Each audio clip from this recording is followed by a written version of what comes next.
Welcome to Inner Voice of Knowing podcast. I'm Kay Doran, a shamanic leadership coach and healer, guiding you through life with a foot in both worlds. When you understand the terrain of the inner landscapes, the mental, emotional, spiritual, and energetic, you will become the leader within your physical life, both personally and professionally. After all, the power of change is in your hands. Let's get this journey started.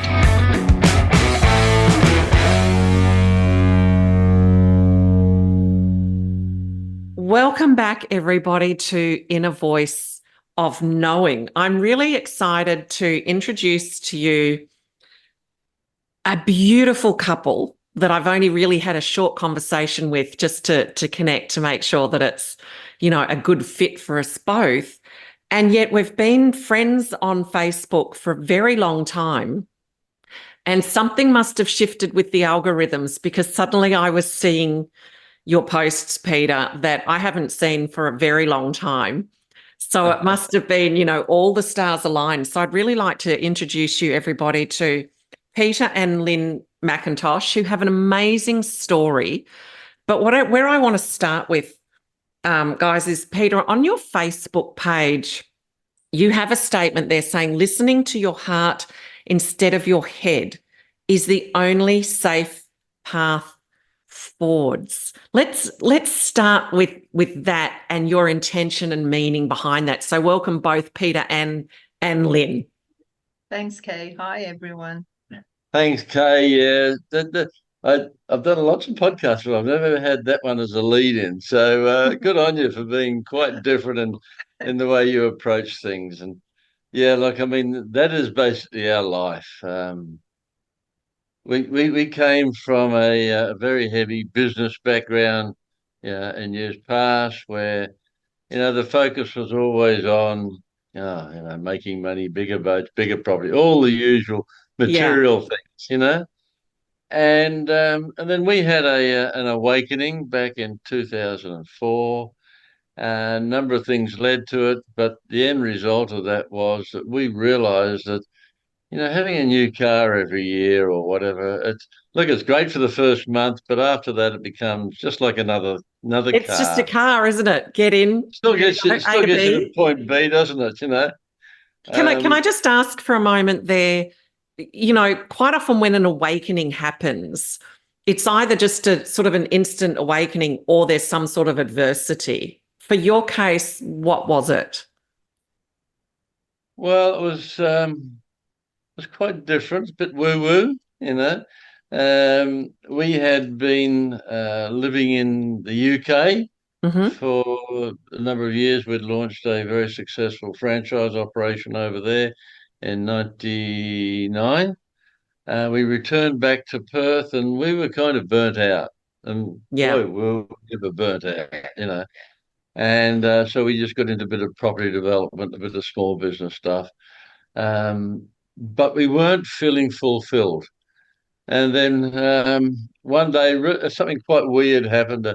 A friend of mine that I used to be associated with in business rang me up and said, Peter, you're an amazing success with you and Lynn in franchising. I've got just the thing we can franchise. Okay. And I said, okay, what is that, Paul? And he said, well, you got to come and see it. And I said, well, where is it? He says, up in the hills near Mundaring, at a place called Parkerville. And I said, yeah. And he said, they call it the Quiet Cone. I said, oh, that sounds a bit suspect. And he said, Peter, come and have a look. And I said, well, what do you do there, first of all? He said, well, I've got this teepee in the bush, and in it we play gongs. Yeah. And I thought, oh, Paul, that sounds a bit too flaky for me, mate. Look, thanks, but let's talk about your golf handicap or something. I'm chuckling internally because I know actually where you both are now and what you're doing. So this is a gorgeous story. Yeah. So I got to give Paul his persistence. He kept on. He said he'd ring me every couple of weeks and say, Peter, I know this is going to be a winner. You really should be here.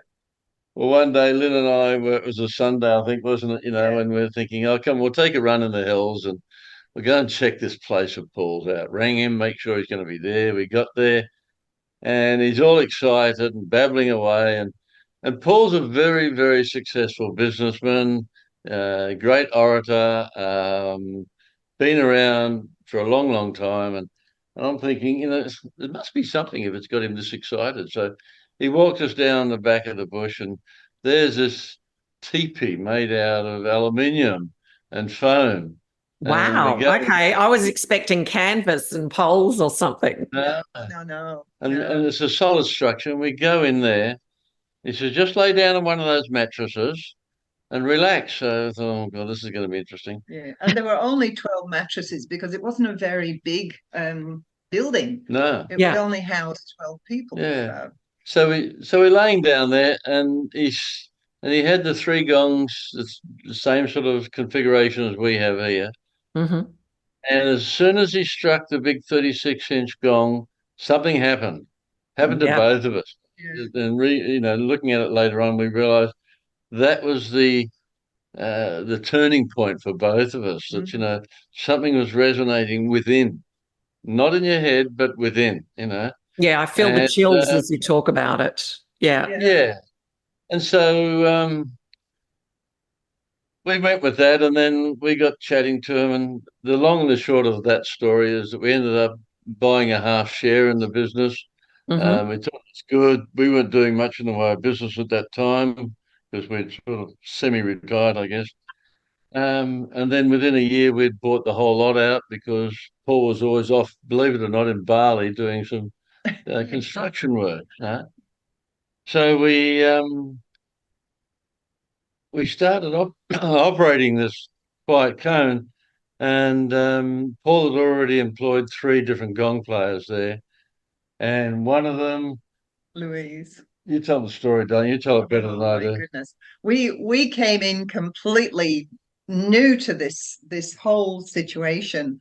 And one of our gong players, Louise, she was quite a little lady, coming up to 40, and she just looked us up and down so cheeky and said, "Oh, who do you two think you are? Look at you. You're not dressed right. You don't know any chanting.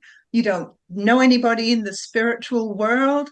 What?" And we thought, well, maybe we know the main guy. We didn't even know I love that, though, that you're not dressed right, or you're not, presented like, because in my shamanic background, I wasn't wearing the feathers. I've got this mop of blonde hair.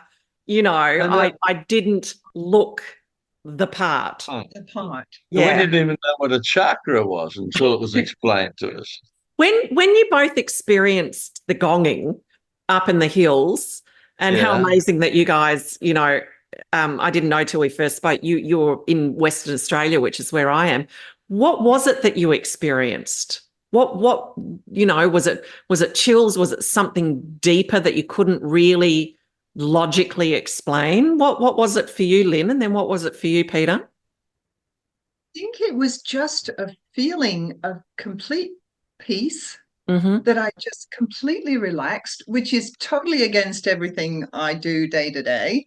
I'm not a relaxed kind of person. I'm in and out and doing everything. And I just felt goosebumps. And I thought, this is something really different. This is something you've got to do. And when you get that real strong feeling that you have to do something, you've just got to, like Peter says, you've got to follow your heart and just make it happen. And that inner knowing. Yeah. Inner knowing. That's exactly what it was. Mine was exactly the same, Kay. Wow. I mean, we are joined at the hip between us. And sometimes she'll be saying, or about to say something else. I know what you're going to say. Yeah. So we are quite connected in that way. But at the end of it, we both looked at each other and thought, this is something that's going to have to be pursued because it's whatever. And then we slowly learnt about the spiritual side of life and chose to go down that path. And the more we chose that path, the more that we trod that path, we came to the realization that don't trust your brain. Yeah. It's a computer. It's information in, information out. It's not something that really deals with the important issues in life. And the more we talked about it, the more we studied it, the more we realized that the only thing you can trust in life is your heart.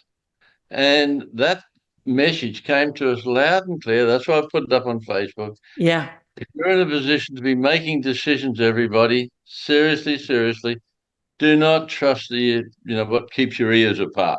Right? That stuff is there for a reason, but it's a computer. And Yeah. how many of you really trust your computers? Absolutely. If you do, well, then maybe you're in the wrong place. Well, they can be hacked. They can, have bugs in them. Do you know what I love about this story is you've both had this sort of business background, go for the cars, go for, all that stuff that really is also driven by the egoic mind, if you like. Yep. And that still didn't create satisfaction. And it's interesting because I had a guest previously and she was, in her late 20s and had all of that in America and then went, I just had to sell everything up. You have this experience that you didn't know what you were stepping into, but you both felt something and you trusted that, even though you had no knowledge, in a sense, for a lack of a better word, about any of that realm. I love that you just felt something and ran with it. I love it. And then after that, after Louise gave us the dressing down, and we sort of felt like a couple of naughty children and we were in the wrong place, she said, you've got to go for spiritual enlightenment lessons. I know just the other side of Armadale, Jarradale, in Perth. And she said, you've got to ring up and book in for these lessons that they run.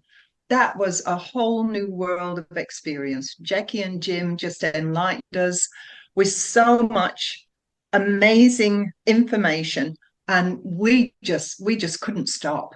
We just felt like we needed to know more and more and more, and they helped us on our initial journey to start all this. So they were wonderful. And it really was for two business heads that usually always thought like, what's in it for us? How much are we going to make out of this? What's the return on investment? All those sorts of things. All of a sudden, we're listening to this lady with the most beautiful voice, and her husband who didn't say much, but took it all in. And like Lynn said, we couldn't get enough of and they were just telling their story. Yeah. They didn't charge for anything. I think by the time they'd passed, they'd had something like 5,000 people that they had taught, and their lessons ran over a school semester, so it was like 12 lessons. And it so opened our eyes to the opportunities that are out there to do good, to be involved in healing, to be involved in making people smile, to help people that really needed it. Like, there's so many of them right now that went through so much nonsense during the pandemic that they're really seeking answers. So, all of that was a path that led us to where we are now with the pyramids. But it was just one of those things that kept reaffirming in our mind, don't listen to your head. You'll end up with arguments. You'll end up with going down the wrong path, all that sort of stuff. We tend to look at people now and look at their energy. Yeah. If their energy feels good, we're happy to sit and talk. I walk around the cafe sometimes and there could be 70 people sitting around there having a cup of tea or coffee or drinks or whatever, and waiting for their turn to go into one of the 3 sessions that may be coming up. But sometimes I feel so drawn to go to a particular table. Yeah. And I'll walk up there and it'll be like I've known them forever and we're just jabbering away. And they could be from any country in the world, It's their energy field. And so I encourage everybody to learn about feeling other people's energy field.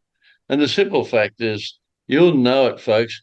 If you feel comfortable with somebody, they've got good energy. If you don't feel comfortable, then move on. It's just not worth putting up with people or trying to really break down with people that have just got so much negative energy around them. There's too many people with positive energy that just want to be with like-minded people.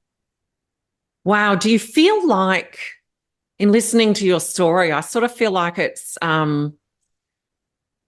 life just had a way of presenting itself to you to go, okay, you've done all this business and everything. There's great learning in that, but now your soul calling has got to be ignited. That's true. Yeah, I'm just going back to going to Jackie and Jim's sessions. Louise told us that we probably have a 6-month wait because they were always booked out completely, so popular. And Peter rang Jim one night and he said, because Jackie and Jim did channeling, Jim just said straight away to Peter, I've been expecting your call. You're coming on Sunday. You start our classes on Sunday. We were told to fast forward you two. And we were like, who told you that? What are you talking about? We don't even know you. So what did it fast forward you to? Well, they did lessons of in 12 segments, like Peter says, the school time frame. And between each segment of 12, you're supposed to have a 5-month wait before you go into the next 12 weeks lessons.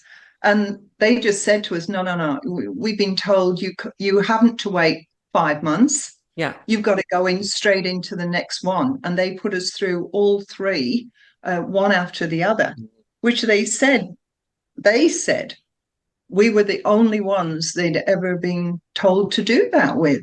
We were still in complete shock about what is going on. We don't understand why this is happening. But yeah, it was wonderful. We thoroughly enjoyed it. Did the clarity come on the other side of that as to why? Like, where did it take you? Oh, look, the first day that we came home from, the first night we came home from one of those sessions, we were jumping out of our seats. Now, we're pretty conservative business type people. Well, we were. And then when everybody had gone, I think they had a class of about 8 or 9. Everybody gone, we sat and had a chat with them. And we just knew that we were starting on a new journey. Yeah. We didn't know what it was going to take or what the end result would be, but we knew we were starting on a new journey, and we were just super excited about it because, it was stepping right out of our comfort box, well out of that. And that's what I say to anybody in any podcast, and I say to your listeners as well. Seriously, Kay, my God, we've had so many naysayers in some of the things we've done, and particularly in this latest one of building pyramids in Bali. They thought we're absolutely crazy. Our number 3 son thought I'd totally lost it. He'd been talking to the other 3 boys and said, Dad, you've done some crazy stuff in your life, but now we think you've really lost it. Pyramids in Bali, come on now, But what I say to everybody now is, look, if it feels right in your heart, just follow it. Yeah. 9 times out of 10, the naysayers are jealous of what you're doing, or they're concerned for you, like parents. Oh, you've got a good job. Why are you leaving? That sort of stuff. But look. Sometimes you'll trip over. Sometimes it won't work. But so long as that decision is coming from your heart and not driven by, oh, we're going to make so much money, or I'm going to travel the world as a musician and I'll be, whatever. You've got to be following your heart and saying, yep, I know this is right, so I'm going to do it, and to heck with all the naysayers. So, and that's one of the lessons that we got from Jackie and Jim, because they would say to us, look, people come to us and they shake their heads, and all we're doing is telling our story, in other words, their story, to people that want to listen. And they do a meditation session, and then they tell whatever their lesson was on the night. It was always in the evening, and it was just very, very meaningful and stuff that we'd never given thought to, because we were following, the material path. So I think that's probably our answer to a lot of people that visit us these days. Follow your head, and you'll have all sorts of bumps in the road. Follow your heart, and you'll never really go wrong. We haven't, have we, done? No, we haven't. No. And here's a strange story as well, Kay. Just to throw something a little bit weird in here. Go for it. Go for it.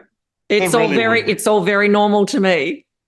We became really, really close friends with Jackie and Jim, and they actually taught us automatic writing, channel writing, and so we were still convinced that we were going to franchise this little quiet cone around the world. And so we got home one night after learning all this and doing our lessons and everything, and we said, let's give this a go. Let's write some questions down, and then I'll give the automatic writing a go. And we wrote. I said to Peter, what sort of questions? What shall we write? And he said the first question was, where will our first meditation center be overseas? And I thought, well, that's a bit extreme at this stage, but anyway, whatever. Pen in my left hand and just sat and waited. And after 20 minutes, the pen had moved itself and it had written UBUD. Now, this was back in 2005. And I threw the pen down and I said, Ubud, what the heck is that? There's no such place. Washing over me, as you say. This is complete rubbish, And Peter said, no, there was no Google back then. So he got the big atlas out. He said, let me have a look, see if it exists. And he clicked through the atlas. So look up Ubud. And he said, you won't believe this. It's a tiny, tiny village on the island of Bali. And I said, oh, my God, fat chance we'll ever have a meditation center there. And look where we are. Yeah. And that was completely out of nowhere. See, logic does not prevail.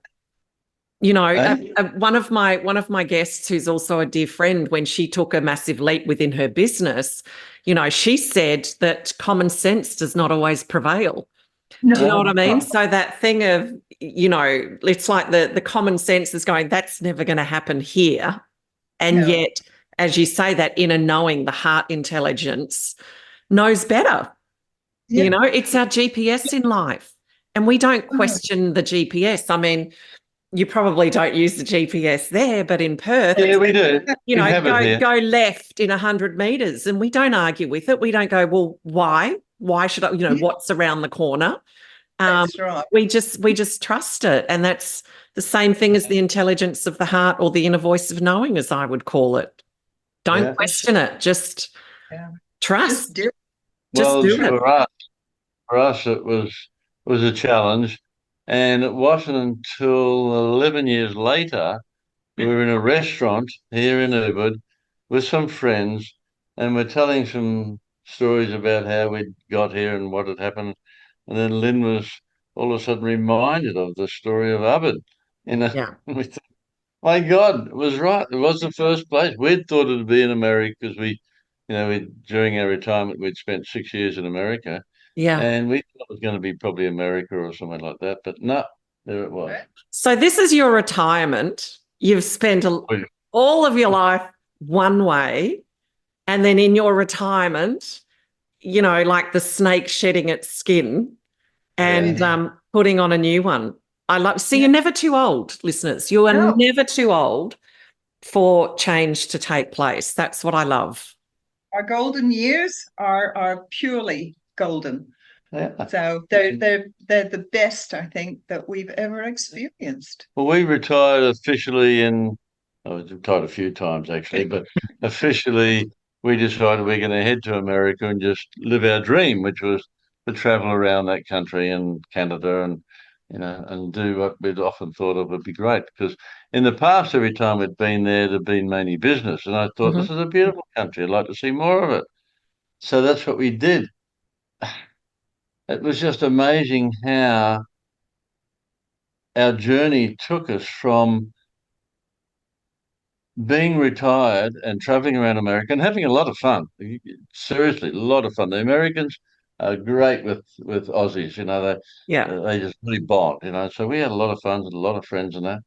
But then when eventually we were steered in the direction of Bali, we were like, "Oh, geez, hang on. We're 65. Are we really ready to start building pyramids in Bali, a whole new business project?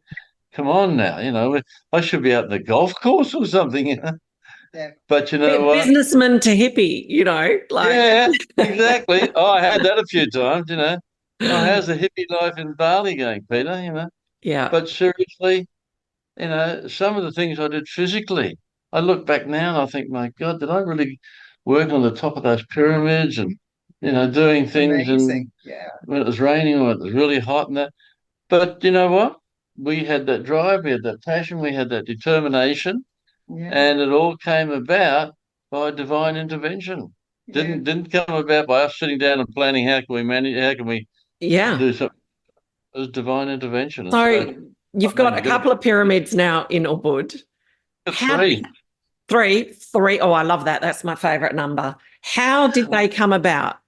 Have you taken your savings from retirement and built these pyramids? I know that's not the story, but tell us and how the pyramids came about. You tell the story about America and we were in America, and I knew my eyes were getting worse, cataracts on my eyes, and as everybody knows, America is very high cost for any health issues. So we had private health in Perth, and we decided to go back there so I could just simply get cataract operation on my eyes. Mm-hmm. And went in, had it done, and when I came out, and went for the appointment the next morning with my surgeon, I could hardly see, and everybody else was seeing very clearly after the operation. And he said, unfortunately, we found something else whilst we were operating. It's called Fuchs dystrophy, and it's a deterioration of your corneas, and you will eventually have to have corneal transplants from a donor. Wow. And I just felt, well, I just thought, no, that's not going to happen. I don't want somebody else's eyes, much as I think it's a great gift for people to give. I just can't even think of me doing that. Anyway, he said, you can't go back to America. You have to stay close by because I need to keep checking your eyes to check the rate of deterioration. And so we had some friends living here in Bali, in Ubud, believe it or not. And they said, why don't you come up here? It's only 3.5 hours to Perth anyway. Come up here, stay with us for a couple of months, whatever, and just enjoy and relax. And you've nothing else going at the moment, so do that. So we did. We came up, and that's. And one morning I was out doing a meditation. When I say out, we had a little villa there that was on the edge of the jungle, and I'm sitting there and I'm doing this meditation, and not long into it, all of a sudden, I get these words coming through my mind. Mm-hmm. Well, they weren't through my mind; they sounded like they were out there, someone talking to me, and it said, "Build 2 pyramids in Ubud." Wow. And I'm like, what the heck? And we're staying with our friends Mark and Cheryl, and I thought, that's just Mark being an idiot. So I turned around, and I said, Mark, I don't know where you are. I can't see you. Knock it off. I'm doing a meditation. This is serious stuff. No answer. And then I thought, well, it's only just after 6. Mark really gets out of bed before 9. So, I guess maybe it's not him. Maybe it's something. I don't know what it is. So I went back to the meditation, and then literally within about 3 or 4 minutes, I'm seeing in my mind's eye our 2 pyramids that we first built. And it was clear as could be. So then I'm thinking, well, what do I do now? So I go back into Lynn's still in bed. It's not even 7 o'clock. And I make that statement that many men make and wish they hadn't. Darling. And the response from most women, and Lynn was no different, what have you done now? What have you done now? Yeah. It should have been, what are you about to do? Yeah. Yeah. And so I mumbled my way through it. I got my hand in front of my mouth going, told me I got to build two pyramids here in Bali, She said, Peter, did you say pyramids? And I said, yeah, pyramids here in Bali.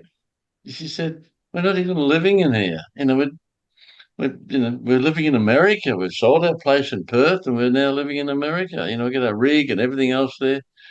And I said, well, it seemed pretty serious. I got the voice, I got the vision.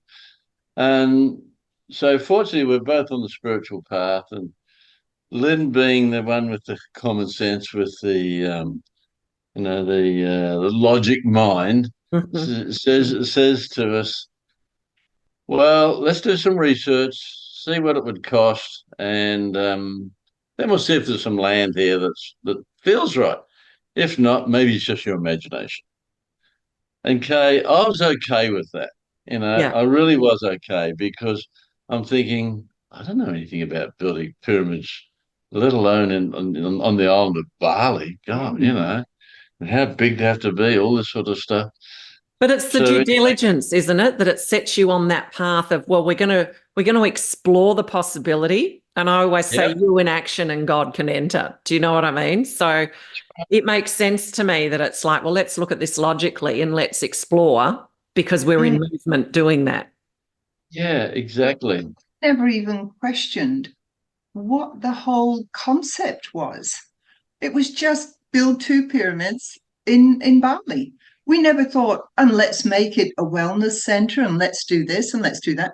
There was no thought about it. It just felt so right Yeah. that we just had to go and find out more of how we could do this. When we're doing our research, we're also doing our automatic writing. Mm-hmm. And it came through in our automatic writing, you've got to build these pyramids for sound healing.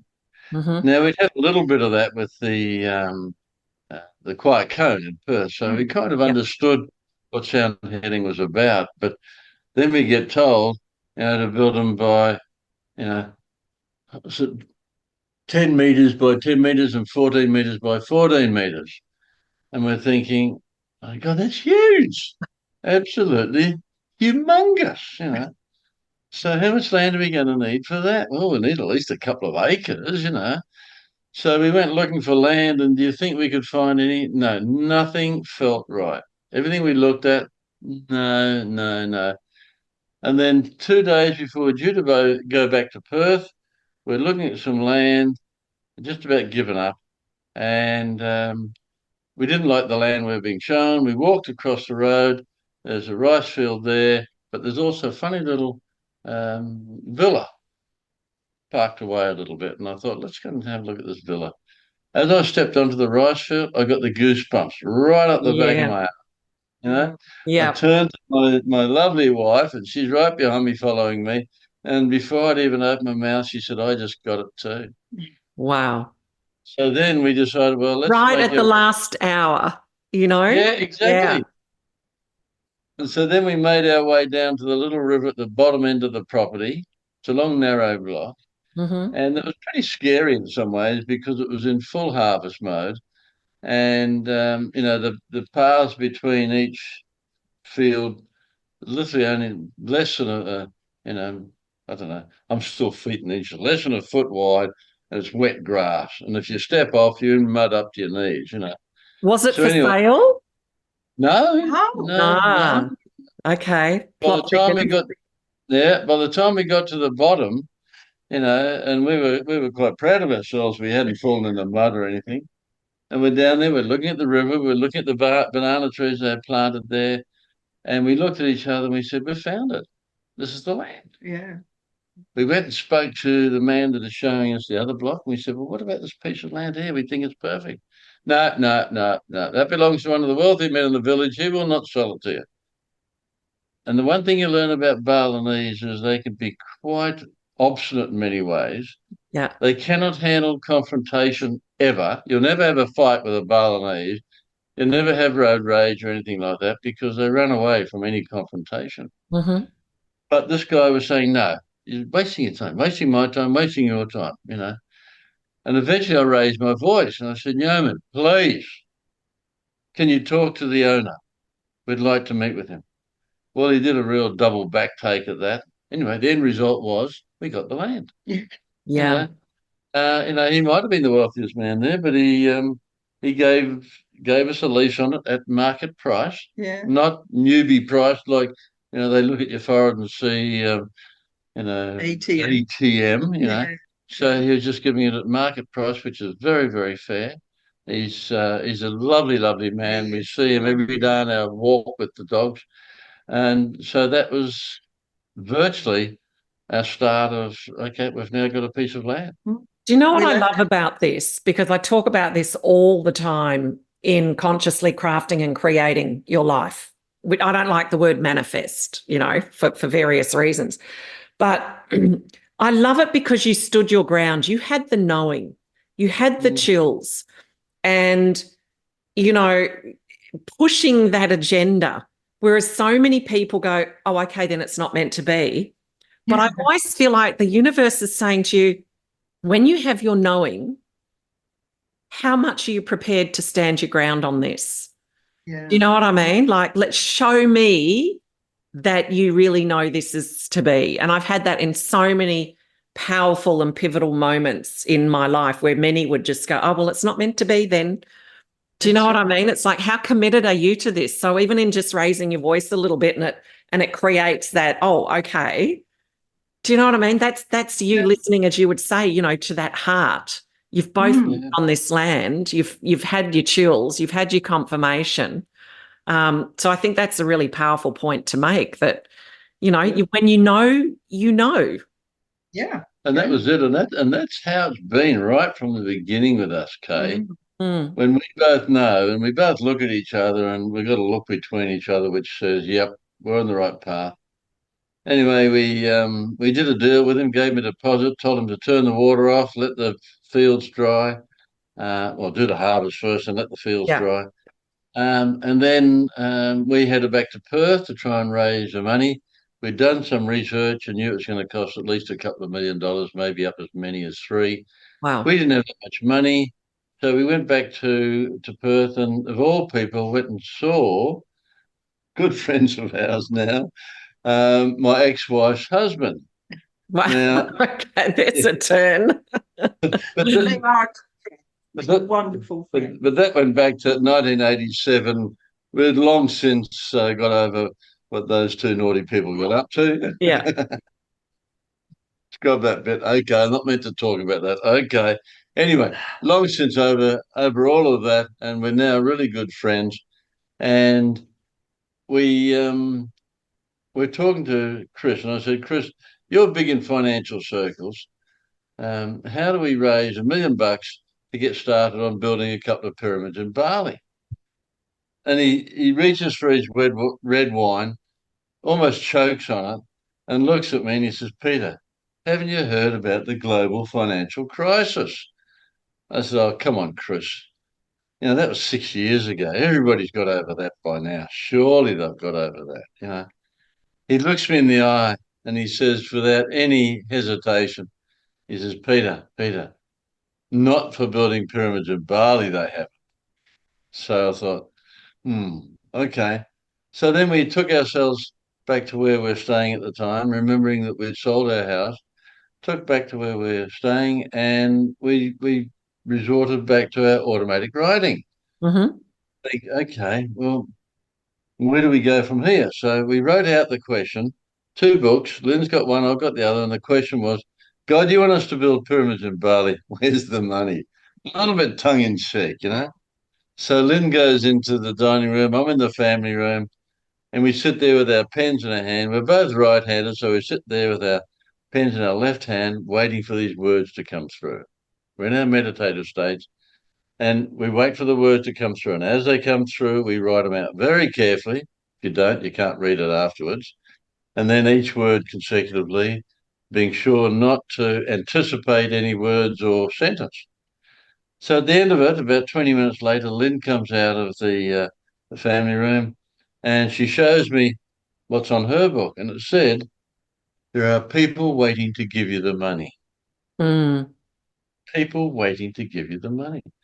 And I'm looking at her and she's looking at me and we're both shaking our heads and thinking, my gosh. So I showed her mine and mine said, there are investors wanting to meet you. Wow. Investors wanting to meet us, And I'm thinking, wow, okay, very quickly, pen to paper again. How do we find them?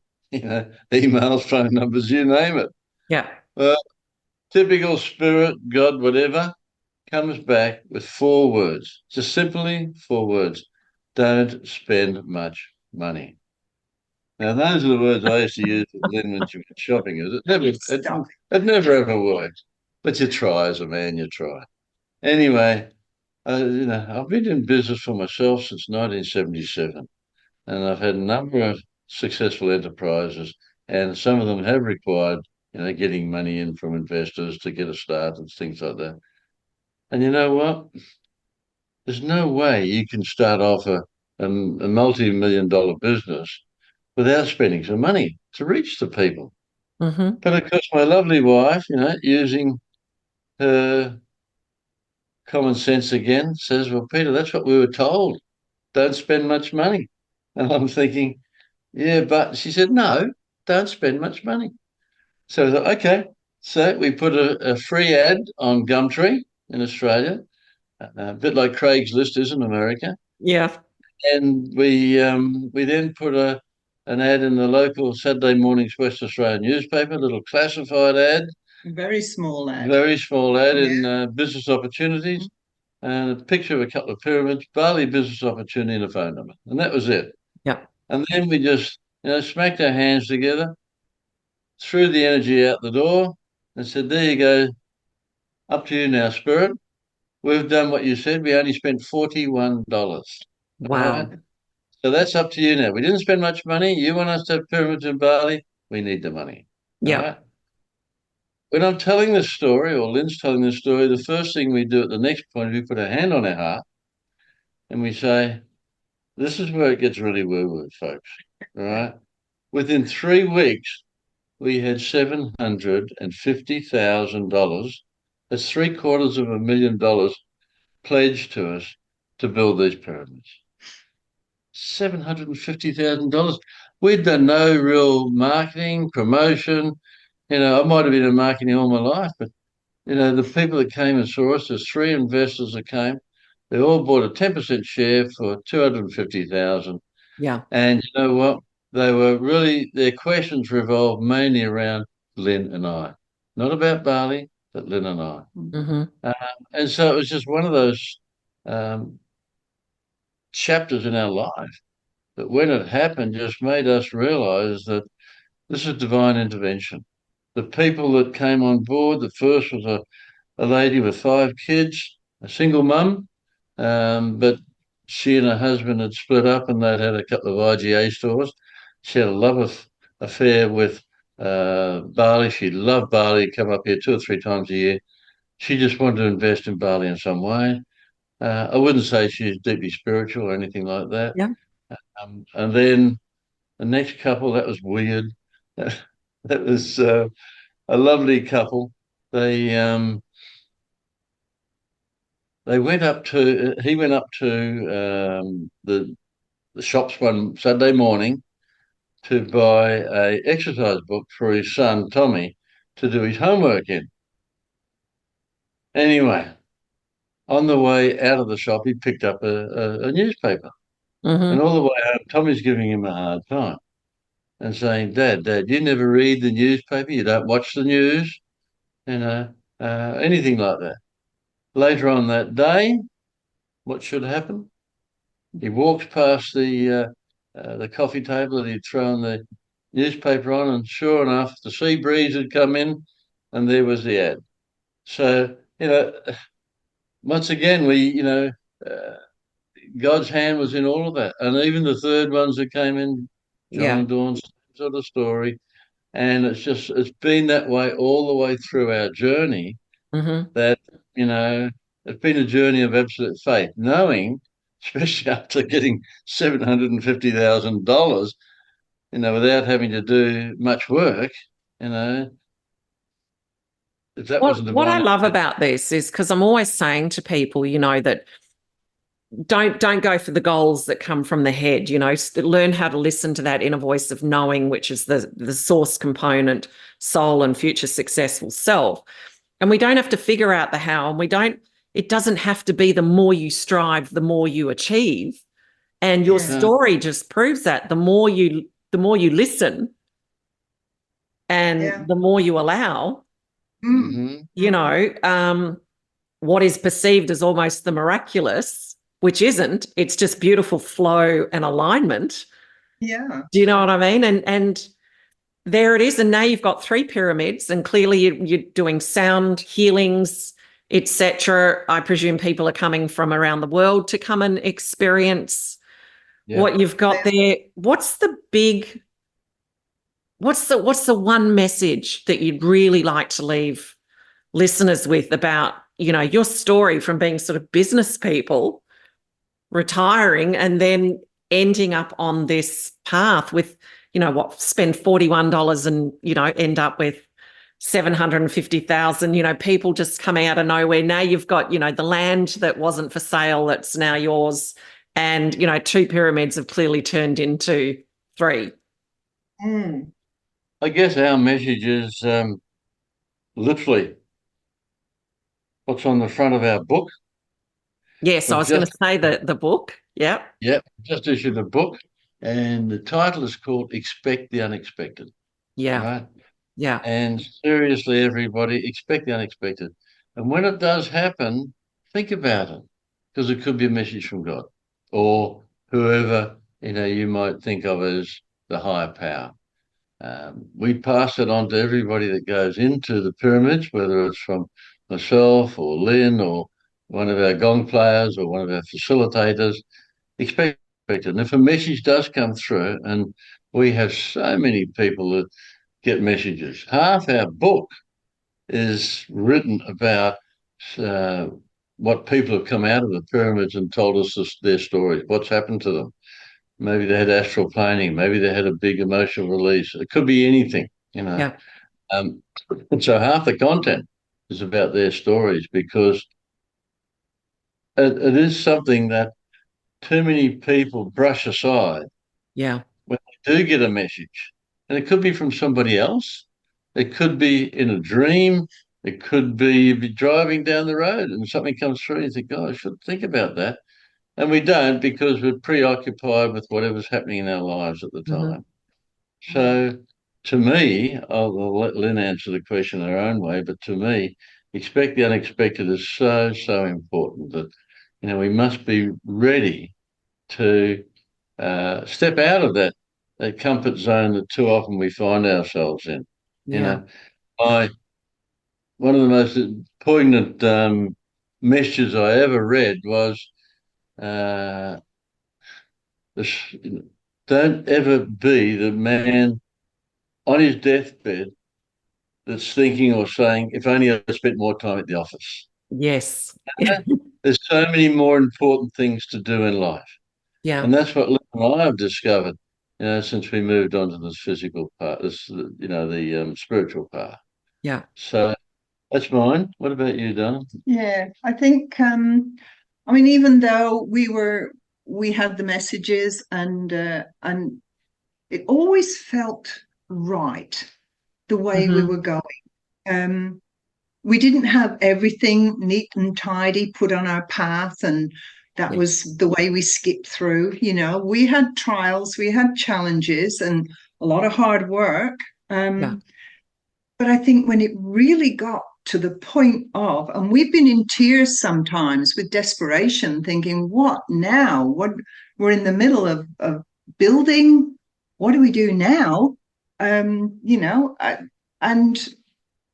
we've just stopped ourselves and we've said, right, no. We're not losing our faith. We know this is right. We know we're going to get through it. We just need to have a bit of help. And we've stopped. We've gone into a meditation and we've just asked for help to get us through that. And we've never been let down. Yeah. There's always something happened. Yeah. that has helped us get through whatever hurdle was there. And we've said after that, oh my goodness, this is just unreal. And we've just got to hold the faith in whatever we do. Yeah. And I love that. You know, I loved the landing of expect the unexpected. Yeah. You know, and then I really loved your sharing then, Lynn, because I think too many people think, you know, when you're following, oh, it's all happening for them. Do you know what I mean? But there are the tears. There is the, you know, well, what next? And I love that, you know, just ask for help and ask for answers. But as you both say, when you know, and it doesn't always fit the common sense, but just one foot in front of the other and keep coming back to that knowing and that faith. And what a powerful and beautiful story. And what you're now providing to people in terms of being able to come and, you know, be in the pyramid energy. And then, you know, I personally, because of my shamanic background in working with sound and healing tools and, you know, the power of that. And the power of the land and everything around your story, and that what you also both bring to it, as well as, you know, those others that come and participate. It's a wonderful story, and I love the fact that you came from business backgrounds and at a time where people really don't want to change. You know, well, a lot of people don't want to change, or they do but don't. Your story is really inspirational. And where can people get your book? Well, they can go on our website or our landing page, which is Expect the Unexpected Book. Yep, right? I will have that under the description in the podcast for people just to be able to click onto. Yep. expecttheunexpectedbook.com, or they can go onto our website, pyramidsofchi.com. It's literally, everybody, it's literally our story. It's a little bit of a love story about when Lynn and I got together and how we've progressed in life. We've been together now, it'll be our 30th year, and we're more in love today than we were yesterday, the day before, the day before. It just gets better all the time. And, you know, we know that we're on a path that many people said you're crazy and nuts, including family, all the rest of it.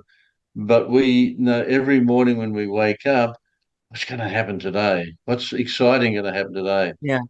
And, you know, I had a group of Ukrainian ladies came in yesterday, and there was about 15 of them, I think. And they didn't speak a lot of English, but enough to kind of converse with them.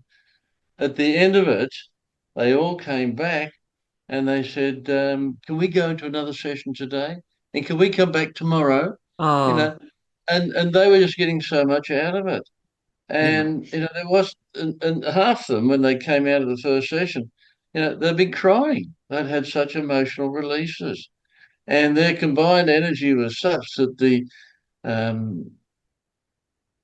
group organizer, Anya, came up to me at the end of the day, gave me a wonderful hug, and she said, this has been the best thing that's happened to our group, you know, since we left Ukraine. We left Ukraine, lots of trouble over there. We've come over here looking for some peace.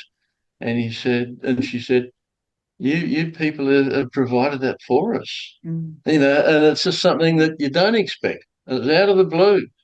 And that's the thing, I think, that when people do read our book, if they do choose to get it, right, it is something that can be quite inspiring for many. Yeah. It can be, for a lot of people, a message of just let go of the crap that they've got in their lives and look for something exciting, something new, something different.